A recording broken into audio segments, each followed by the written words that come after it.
The first time I ever heard of Joe Schram was actually on a sign. Hadn't met the man, but I was made the pastor of St. Simon's in 2002.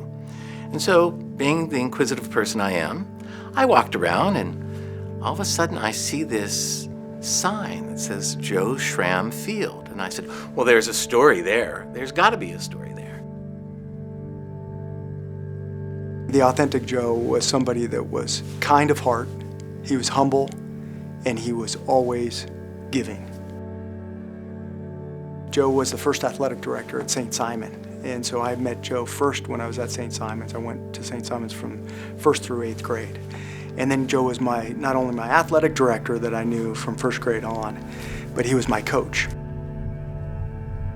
He coached me through the 1986-87 season at St. Simon's, it was probably the most prolific team in middle school history. And I can't verify that, but I know that Joe was probably the most prolific middle school coach at one time in California. He won 1,000 games. He was the first coach to get to 1,000 games. So that's what he's known for. He had such a presence in the South Bay, and so many of these families and kids that were growing up came in contact with him or his teams. And whether those kids went on to St. Francis or Bellarmine or wherever they went, they had somehow had a connection to Joe. And so his organization of that school and of the athletic leagues that he did was amazing, but also his ability to do things the right way, play the game the right way with great sportsmanship, and teach those values to kids at that young age. He had gifts, and he didn't keep those gifts to himself. He made sure that those gifts were available, and he made sure that those gifts were available to children, okay? Someone that could not pay him back. And that is one of the key elements in the scriptures where Jesus says, if you're going to do something for someone, do it for those that can't pay you back. He taught me something about that. He cared so much about his players. He never yelled. He just would coach, and he'd have you play, and he provided great instruction, but he didn't over-instruct. He just let kids kind of explore and play, and that's why it was probably the most fun part of one of the most fun experiences as an athlete and player, is because he just allowed you to just be and play, and he had successful teams. I think one of the first things that I noticed with Joe was he had this great smile and this twinkle in his eye. Maybe a little bit of a devil in the eye, but it was this twinkle and this smile that was engaging. So I think right off the bat, even before you entered into a conversation with Joe or were engaged in some type of activity with Joe, he got you with that smile and that twinkle in his eye.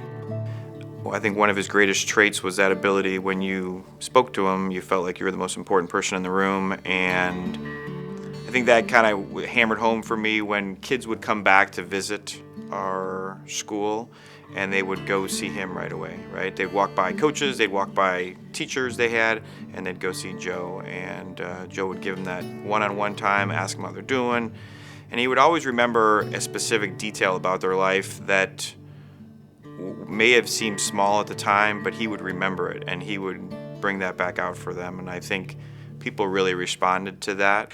He loved being around youth and sports and being around it, and that gave him energy, even till late in his life. I mean, for 40 years he recorded things at St. Francis and St. Simon's, and he was a part of that.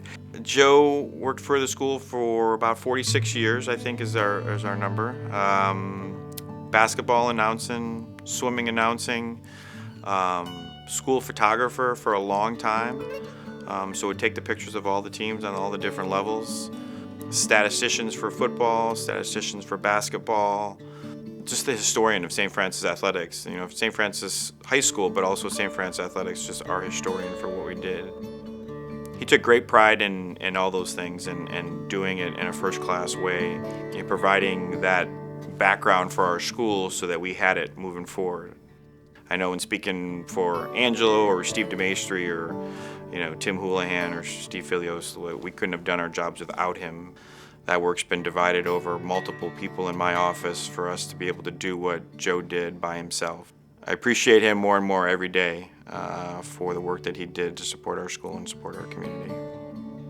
He was definitely a bright light in our community, and his legacy lives. We recognize him through honoring him with the certain scholarships, but there's still lots of stories that us gray-haired guys are starting to tell and remembering those youth sports, and a lot of us still get together and honor his name because he enabled it. This award is the St. Andre Award. And if you know anything about St. Andre, he was a person of great humility and someone that greeted people. He actually was the porter. The porter was the person that attended to the door and welcomed people. What an ideal person to receive this award. Joe, who always greeted you with a smile and with that great glint in his eyes.